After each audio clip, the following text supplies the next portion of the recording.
Greetings, ladies and gentlemen. Kenshin here, and it's time for another music review. So today we're going to talk about a prog metal band. Ooh, prog. A genre that has a lot of mixed feelings surrounding it. I, for one, love it, but not everyone does. Some people think it's pretentious, wanky. I, myself, adore prog music. You can tell by my Pink Floyd shirt and the fact that I'm a big fan of bands like Arion and Neobliviscaris that, you know, I'm all about prog. I like the old stuff like King Crimson, Emerson, Lake and Palmer, Rush, you know, all the, well, Rush isn't older per se, but you know what I mean. I like the older prog rock into the metal, and especially I like avant-garde metal. And I like anything that tries new things and experiments. One of the most controversial and most talked about bands right now in prog, and for those of you who don't know the term, that means progressive, it's experimenting. One of the most talked about bands right now is Periphery. They are quite the interesting band, I do have to say. And now I've seen a lot of the reviews online that people have written up, and people who didn't agree with those reviews, because they tended to be positive, would have a go and say, oh, you're just a Periphery fanboy, this band sucks, you just love them, so you're giving this album a great review. Before I talk anything about the band, let me just say, this was my first Periphery album. I'd listened to some of their music in the past, and I wasn't really a fan. It seemed blicky. I don't know, it was not interesting and kind of generic to me. Well, there's a reason I'm doing this video, and there's a reason I'm prefacing this review with that. I can't remember what song it was I listened to in the past, but that doesn't matter. Just the other day, Periphery came out with their brand new double album, Juggernaut, split into two halves, Alpha and Omega. It's a concept album, which is great. Periphery does do prog metal, but they do in a subgenre of prog metal, and prog metal is already a subgenre of metal, so it's a subgenre in a style called djent, D-J-E-N-T. And basically, if you know a band like Meshuggah or Tesseract, it's basically a lot of ones and zeros and the distorted low-pan guitar sound. If I were to play it, you'd understand. It's called djent because it's an onomatopoeic term, because of the sound of the car. It's sort of it's a thing. You'd understand if you heard it. But anyways, djent has always been a controversial genre because, I don't know, I do agree with some of the things that people are saying, that djent is kind of gimmicky. You know, how far can you go with ones and zeros? You know, that's why I'm not really a Meshuggah fan, because that's kind of, they started it, but it wasn't all that interesting. So I typically tended to stay away from a lot of djent music. But when I was on Metal Storm and came across an early review of the new Periphery album, and it got such a high score of a 9.6 out of 10, I really had to look into this. And since then I've listened to the album probably 4 or 5 times, and we need to talk about it. The two standout things on this album that have a lot of people talking, you know, is the vocals and some of the stylistic choices. Before anything else, I need to say that Spencer's vocals are amazing. I'm not going to try and say his last name because it's not that hard, but I'm fucking terrible with last names, so I'll just go with his first name. I'm lucky I didn't fuck that up. His vocals are very impressive. Now, a lot of people have been giving them an undue amount of hate, mainly because it doesn't stick to the, he's not screaming all the time, you know, because a lot of the metal community, I'm not saying everyone, but a lot of people in the metal community are all about the true metal, you know, they only like it heavy, the melodic, technical death metal, you know. And, you know, the way I see it, you gotta be varied in your likes. That's why I like avant-garde metal, I like power metal, I like progressive metal, I like black metal, I like grindcore, you know, I like experimental, I like drone, I like atmospheric, I like doom, I like funeral, you know, I like all that stuff. So, and of course, my favorite are the experimental kinds, but I like, psychedelic metal. I like all those kinds of it. Djent, I was always on the fence about. But thing is, they're having to go because he's not screaming all the time. It's okay, because you think, well, what about a band like Insomnium? They sing. Now, here's the thing. I'm sure any of you out there who are currently a metalhead, most likely, you may not be willing to admit it, I'll admit it, most of us had the metalcore phase. You know, where, again, not everyone did. Some lucky people got jumped right into metal and they're lucky. But some of us had that few years in our lives where we listened to the metalcore, post-hardcore thing. Stuff like A Skylit Drive, Asking Alexandria, Alisana, I don't know, fucking Memphis Mayfire, A Day to Remember, all these other bands. I never listened to shit like Pierce the Veil or Sleeping with Sirens, keep in mind. But, We Came as Romans, Of Mice and Men. We all had that point where we listened to bands like that. Or at least most of us did. And as anyone who knows the style, whether they hate it or love it or feel indifferent about it, it's pretty much a rote formula. It's the screaming during the verses and a characteristic to the genre, high-pitched, female-sounding vocals in the choruses, especially in a band like A Skylit Drive. Now, I'm talking about them because I could be talking about a shit garbage band like Sleeping with Sirens, but I hate them to the point where it's ridiculous. So I'm talking about a band that I think is still pretty alright, which is A Skylit Drive, because at many times throughout this album, I'm reminded of when I used to listen to that. Mike Jagman from A Skylit Drive, you would think he's a woman when he's singing if you didn't know any better. And which is kind of impressive, actually. Now, Skylit Drive was the first band that I heard that employed this technique. And I think they still do it the best as far as the metalcore, post-hardcore genre goes. I'm not really a fan anymore, but I still think they do it quite well. But unfortunately, because every other band in the entire genre decided, hey, let's do this. I'm not saying they were the first to start doing that. I don't know who first started doing that, and furthermore, I don't fucking care who first started doing that. But whoever started it, a lot of bands are like, hey, we're going to do that. And next thing you know, the genre basically just ends up sounding like a whole bunch of people whining. Because you have screaming, and then, and so as such, the high-pitched, female-sounding vocals have gotten a bad rap. And when Spencer utilizes them on this album, that turns a lot of people off. Which really is unfortunate, because this guy's got a good voice.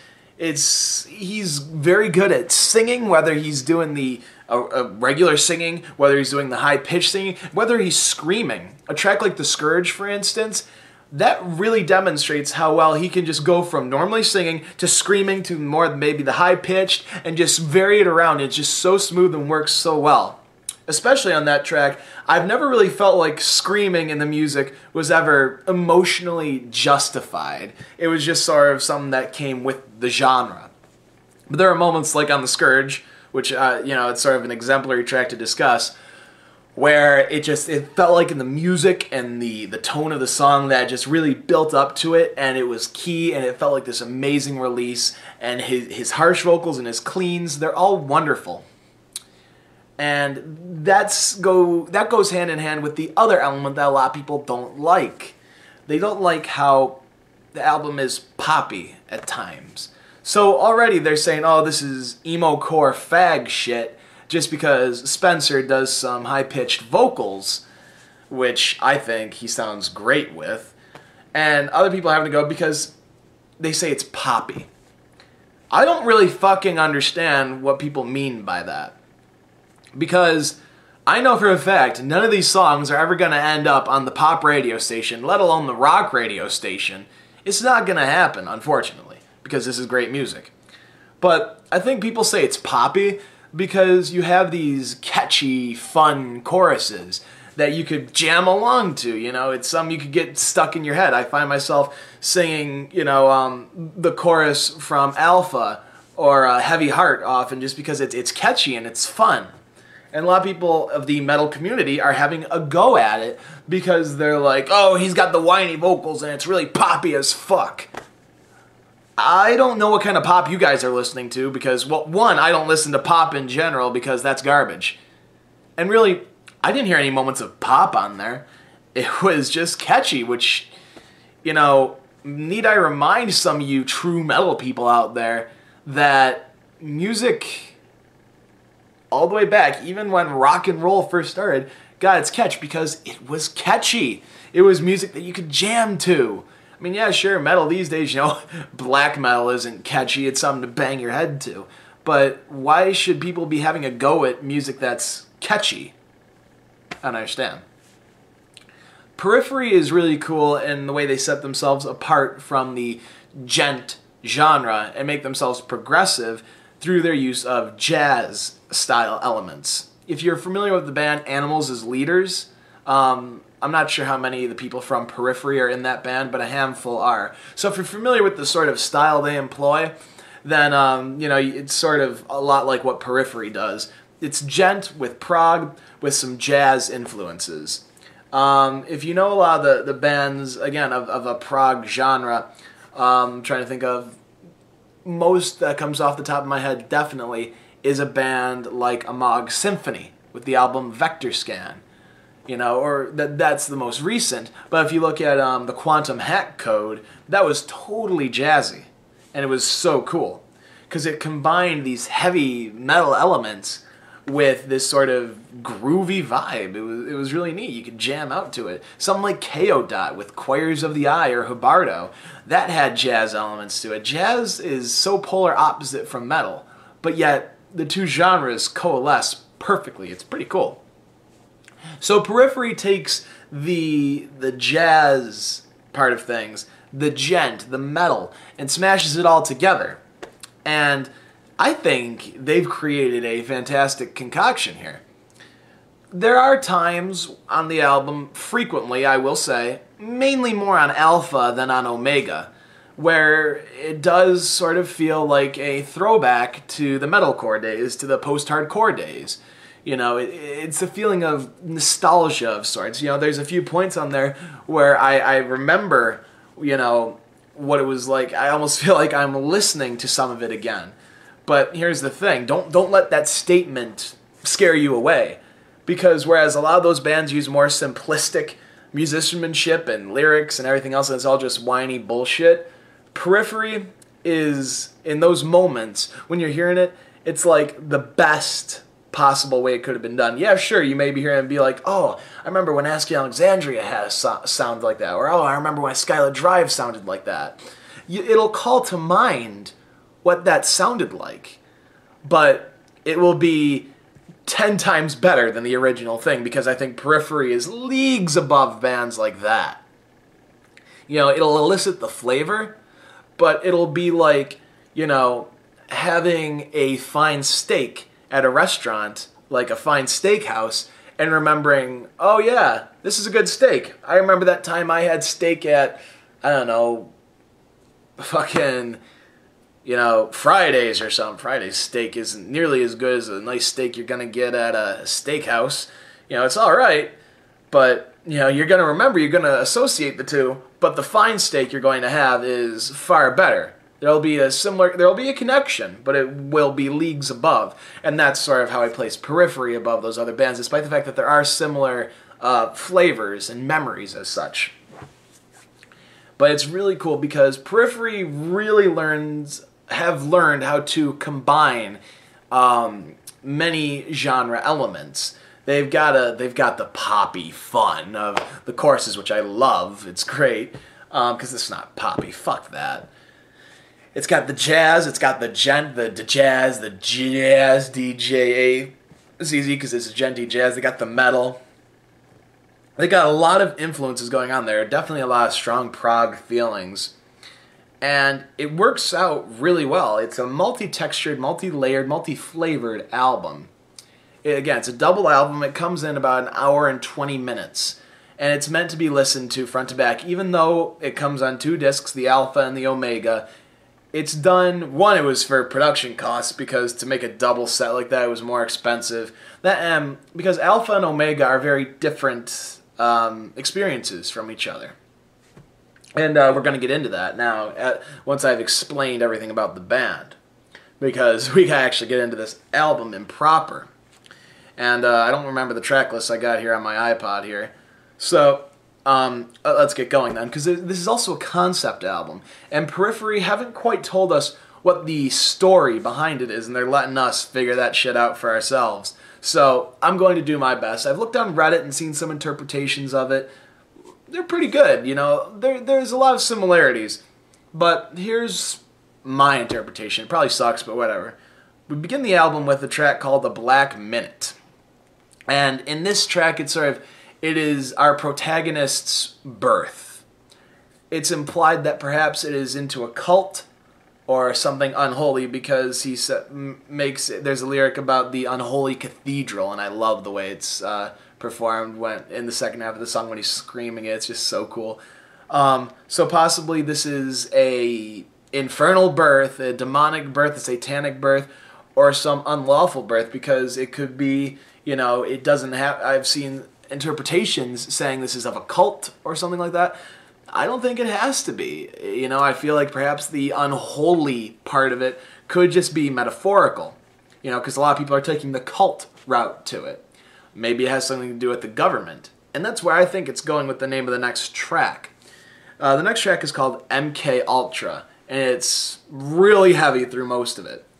Now, listening to it, a lot of people may think, oh, it's a cool sounding track. And people say, oh, this is where he is tortured by the cult or something growing up.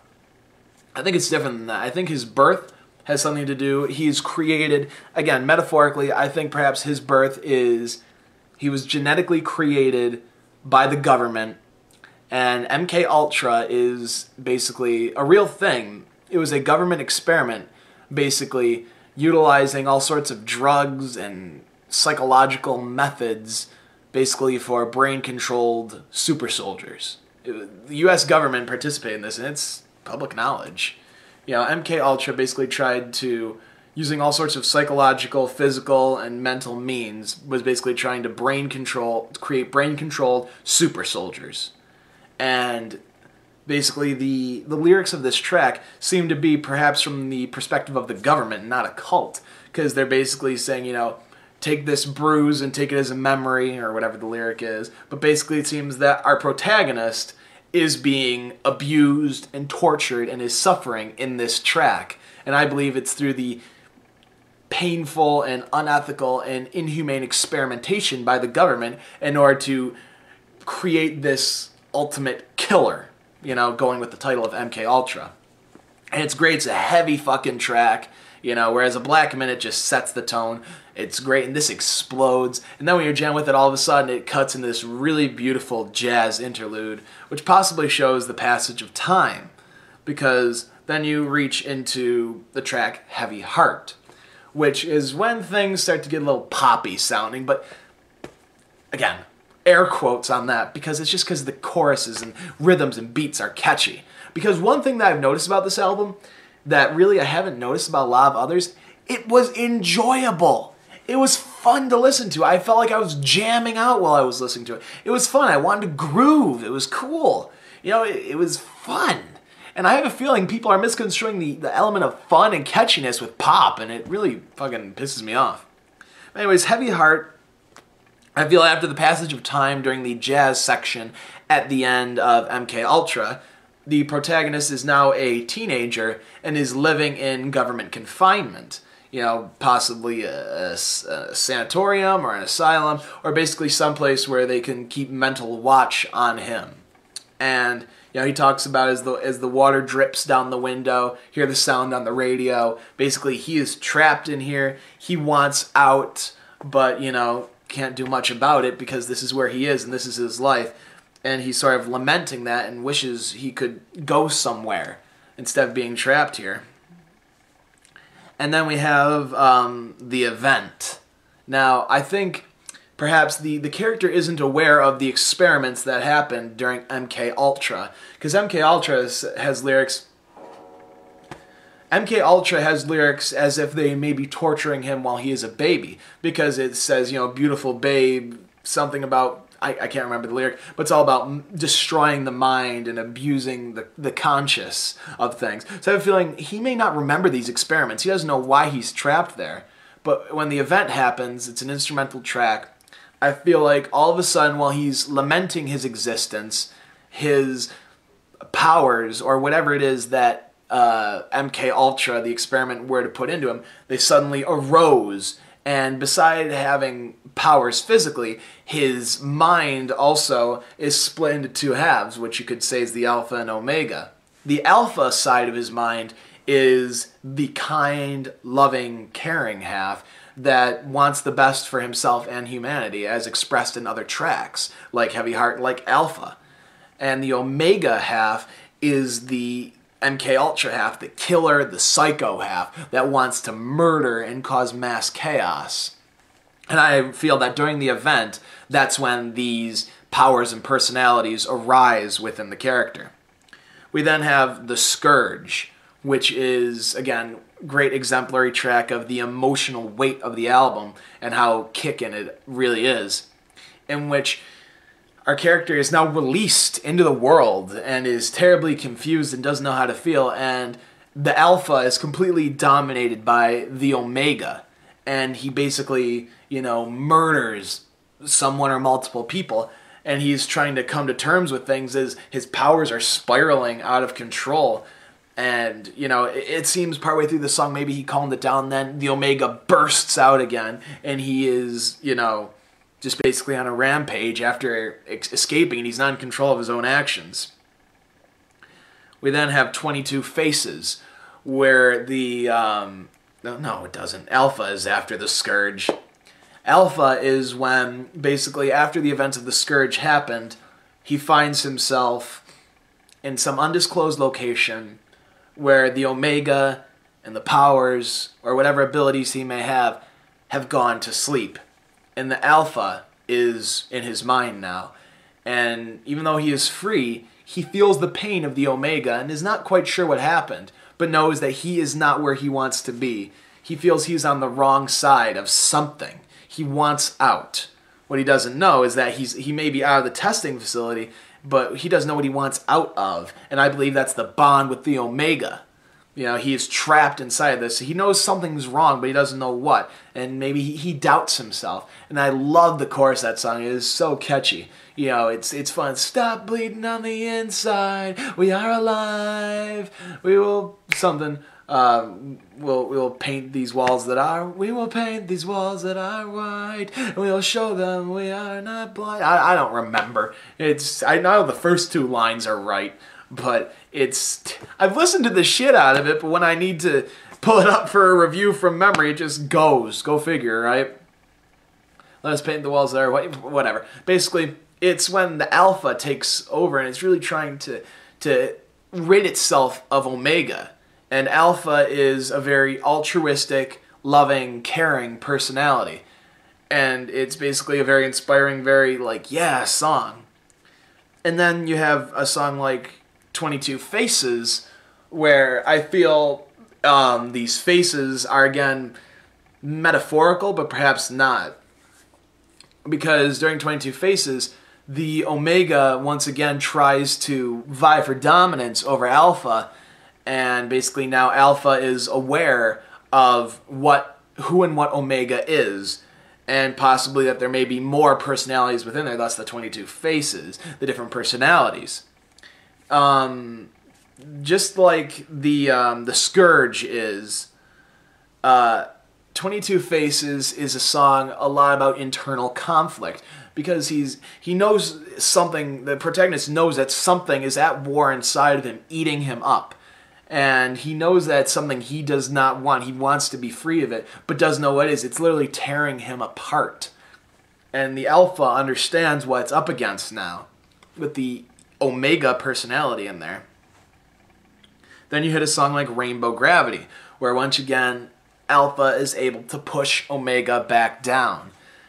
And our character may be wandering or walking, perhaps, or, there may have been another passage of time. It doesn't have to be all at once. It could be just another passage of time where Alpha manages to suppress Omega, surprisingly. But whatever it is, Rainbow Gravity is a song in which, once again, the Alpha looks at the world and says, wow, we fucked up. This is bad. And possibly considers, do we belong here? Are we among them? And if we are, do we deserve to live? Should we purge our lungs of this? It's a pretty deep track. And the Alpha starts having doubts about its nature, perhaps. Again, this is all just, me offering out opinions and thoughts. It's all perspective. I could be completely wrong about this. Misha could come on the video and tell me, hey, Kenshin, you're a fucking idiot. This isn't remotely like what we had in mind. I'll be like, okay. But then you have an instrumental track like Four Lights, which, again, I'm not sure what the title means, but I feel that at this point, it is, I feel like this may be another passage of time. Years may go by, or it could be an internal conflict happening, because it's an instrumental track, it's heavy, and right after this you have Psychosphere, which again is a lot like the Scourge, whereas it actually takes and samples the end lyrics from the Scourge and makes them the beginning lyrics, which is really neat, because now the Omega is sick of being oppressed, pushed aside, and is ready to burst the fuck out. Okay, Omega is done with Alpha's bullshit. Omega, the destroyer, the ender, the destructor, it's here. And it's done with Alpha's whiny, altruistic bullshit. Maybe humanity could be good, we could be free, I could escape. Alpha is gone out of the picture now. Omega wants in. Alpha's trying to fight during Psychosphere, but Omega's like, fuck you. And basically the protagonist is now aware of the conflict between the Alpha and Omega, and is, he was sort of coming to that during 22 Faces, but now it's like he's aware this is tearing apart, and he's screaming like, what the fuck? I want to get out of this. And Alpha and Omega are dialoguing back at each other, just this mental warfare, until it breaks and Omega just fucking takes over. And that's the end of Alpha, the album, which is interesting because after that we really don't see the Alpha personality anymore. When you get to Omega, the album Omega is almost there for the entire thing, which is quite interesting. The album titles fit the presence of the possible personalities inside of the protagonist. Again, just making thoughts here. And now, Omega is a lot more of a proggy album, a lot heavier, less poppy, but still just as interesting. It begins with Reprise, which basically it's much like a Black Minute, where once again we see the unholy cathedral, which at this point I'm almost certain it's like a government experimentation lab, and there's some nasty shit going on there, and a lot of the lyrics are more metaphorical. Whatever it may be, we see it again, perhaps in memory. Perhaps Omega is reminding the protagonist, hey, remember this shit? Because basically, when you get to The Bad Thing, the next track, which is very heavy, it's Omega just fucking lashing out and basically saying, I can see through a hole in the world. I can see how fucked up we all are, and how we all deserve to die, and how fucked up everything in this world is. And Alpha tries to maybe fight back just a little bit with some of the earlier lyrics from songs like Heavy Heart, and was like trying to say, we could get out of this, but Omega's not hearing any of it, is like twisting it against. And keep in mind, it's not sung in different styles, like Alpha doesn't have a voice and Omega does, it's done in similar styles. Obviously Omega will always be a more aggressive, screamy type, but, I feel perhaps because, you don't really hear the high-pitched singing-ish in the later songs, but they don't really have dedicated voices. You just gotta tell by the lyrics. I feel like Omega's trying to push Alpha back down, basically saying, look at the hole I see in the world. If I could come to the top of it and just throw it all away. And basically our character, whether it's years later after breaking out, I'm not sure if four lights are meant to be a transitional track of time, or if it's just the mental breakdown as Omega comes out. Whatever it is, basically during the bad thing, our character's his powers are spiraling out of control. Mass murder. He's just killing everybody. I mean, there is no stopping him. He's literally tearing reality apart. Endless victims. Whatever it is brutal. It is graphic. It is violent. You know? It's not like the Scourge where he's trying to fight anymore. Alpha hardly has anything to say. It's just destruction. And then we come to Priestess, which I feel at this point, it is either one of two things. Either somehow he has been captured and is now sitting in a cell in government containment, high security, super high security, or everything that he talks about in here, in this song, is mental. Because basically, whatever it may be, he is now in, the protagonist is now in captivity. He is kept, locked, chained up, and alone and suffering. And he sees someone there, a female, who he falls in love with, just by the nature of her being there. Now, I'm not sure if this is in a government facility for real, and if he sees someone, or perhaps hallucinates due to the high amount of intoxication and psychotropic drugs that his brain is on to make him into the Mkultra soldier. Whatever it may be, he falls in love with someone, whether they're real or not, whether it's inside of his head or not, while he is imprisoned. Again, whether he's imprisoned inside of his own mind or he's actually been taken into prison in the real world. He falls in love with someone who is real or not, but whatever it is, he is in love with her. And he thinks, maybe this is my hope for redemption. Maybe I could turn my life around. Maybe I could do this. And then we reach Graveless, where she is killed. Whether the delusion of her fades, whether she is never really there at all, or whether she is actually killed, depending on if it's real or not, she is no longer there. And our character, basically feeling like he has lost everything at this point, basically is thinking, I've killed all these people. I will be imprisoned for the rest of my life, and even so, I will basically have a future where I kill more and more people. The one person I loved, for whatever technical term you want to say as love is gone, is dead, or never existed at all. And I have no choice left, so I must kill myself. And basically, he does so. He's debating about it. He's maybe, and then you could tell what he chooses when you hit the next track, Hell Below. Now, whether Priestess and the events of Graveless were inside of his head or not, Hell Below he has killed himself now. It's a pretty self-explanatory track. It's creepy, but it's for real. It's heavy. His spirit, his body is now descending into hell. And as he falls through the abyssal realms, he sees the bodies and spirits of all of his victims writhing around him. He sees the eyes of Satan looking upon him. And he witnesses the suffering of the broken, mangled, tattered spirits in the dark realm. And as he falls into the abyss, he is tortured, he is burned, he is eviscerated, brought back together only to be carved apart once again. He is tortured and boiled in all sorts of dastardly, disgusting, horrible ways as retribution from his victims that he killed when Omega was in charge. Because Omega and Alpha kind of stepped back once he was imprisoned. Whether that was, again, whether it was maybe taken out of his head, whether it was like lobotomized, or whether merely they just gave it a rest. Whatever it is, he is now in hell, suffering and being tortured by all of his victims, being oversaw by the devil for what he's done. It's pretty creepy.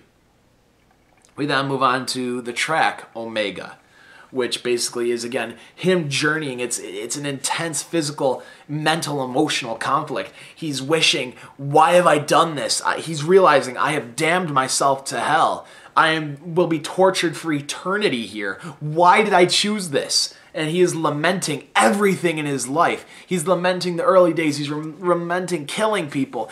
As if he was ever enjoying it, except for when Omega was out. He's lamenting killing himself because now he is in hell, eternally suffering. He is begging, pleading for a way out. And Omega basically is taking control again and is making him the ultimate icon and power of destruction. He is gaining power from the suffering and the torture. And he has become the most deadly thing, even in hell. He is the truest, most embodiment of destruction, of evil, and death. He is become death. Omega has taken his body over completely.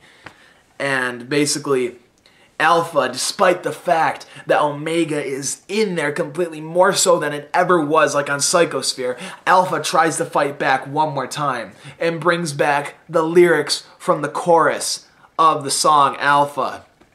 Near the end, while the character is pleading and Omega's just pounding him into the ground, basically, Alpha offers the chorus one more time, and it shatters all of the darkness around him.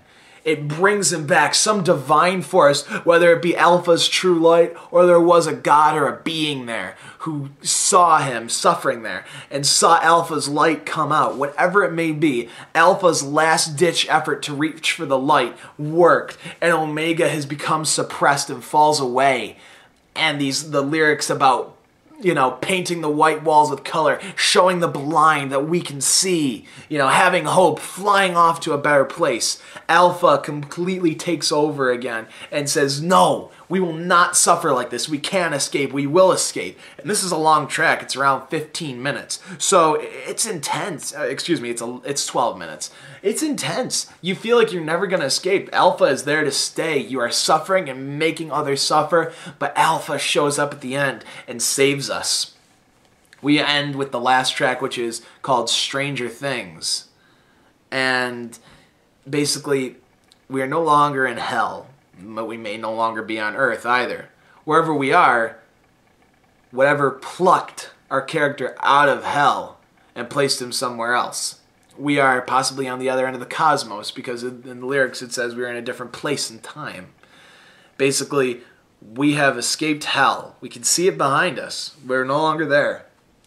And there is the admittance of the skeleton mask that made me a demon for the day.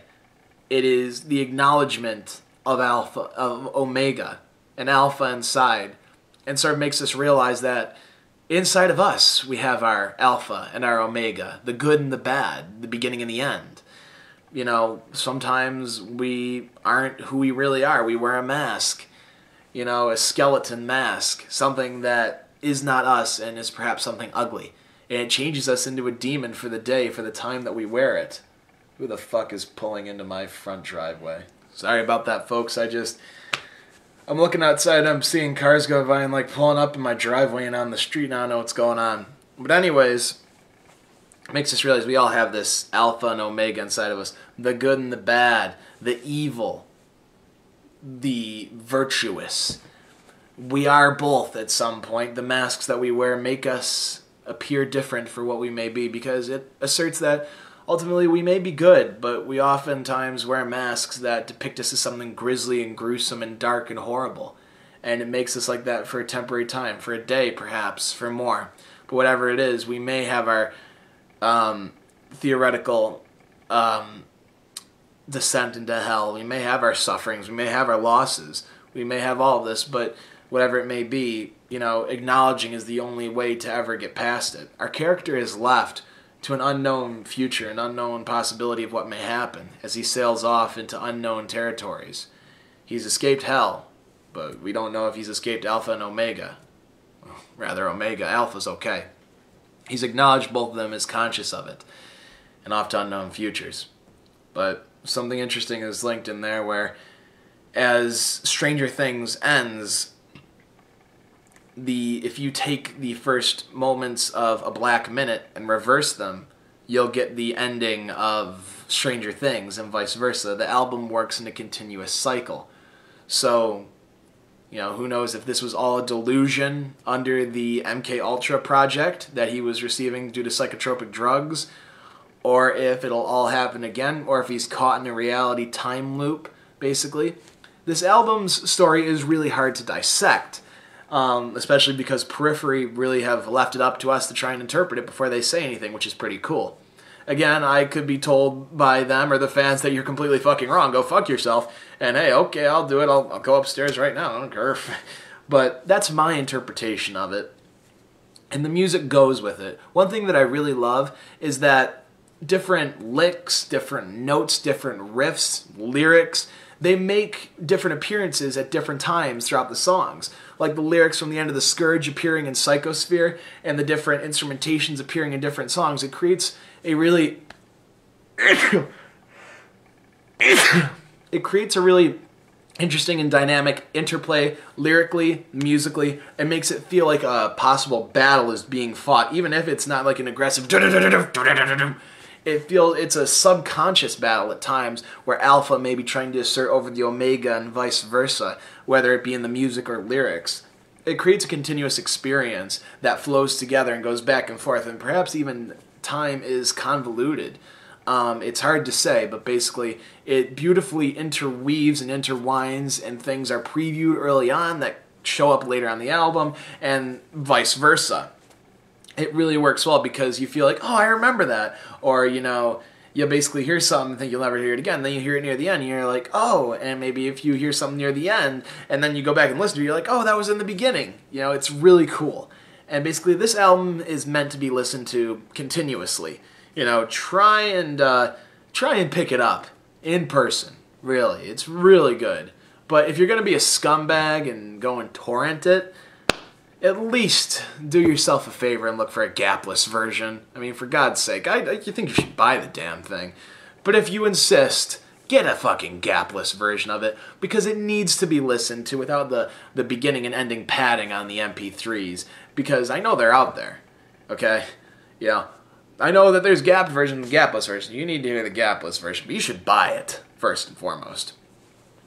But basically, listen to it beginning to end. Don't say, okay, I'll listen to Alpha now and Omega later. Listen to them both together, one sitting, and it'll blow your mind. It's beautiful, it's emotional, it's intense, it's unique musically, lyrically, and the fact that I had fun while I was listening to it, I was jamming and grooving out, and the fact that I was also also emotionally led on for the high points of, yes, freedom, to the gut-wrenching intensity of Hell Below and Omega.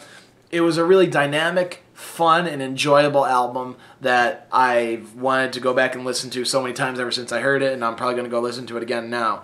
I highly recommend it for fans of metal, for fans of djent, for fans of jazz, for fans of metalcore, post-hardcore. If you like music, if you're an artist, if you're a thinker, you're a dreamer, if you feel and you have emotions and you want something interesting and you want a beautiful story to be told with some intensity to it and art, go check this out.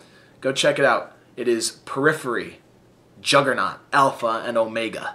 I highly recommend it. I know we're only early on in the year, but this is already a good contender for one of the best albums I've heard from 2015. We've got a long way to go, but this is a really strong offering very early on.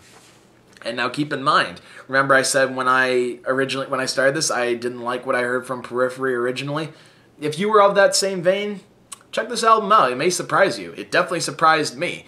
It shocked me, and it's very good. Very, very, very, very good. This band has gotten so much better from their early days, and I highly recommend it. Whether you are a huge fan of Periphery, you probably listened, or whether you're on the fence or didn't like them, I think you should give this a try, because I really didn't like them in the past either. But this album has totally just swept me up, swept me along, and I'm in love with it. So really, definitely check this out. If you enjoy any kind of music, you really owe it to yourself. It's very unique and very fun. I highly recommend it. And props to Misha and everyone else in the band for killing it on guitars and the drums and everything else. It sounds fucking incredible. I love it. The mixing is great.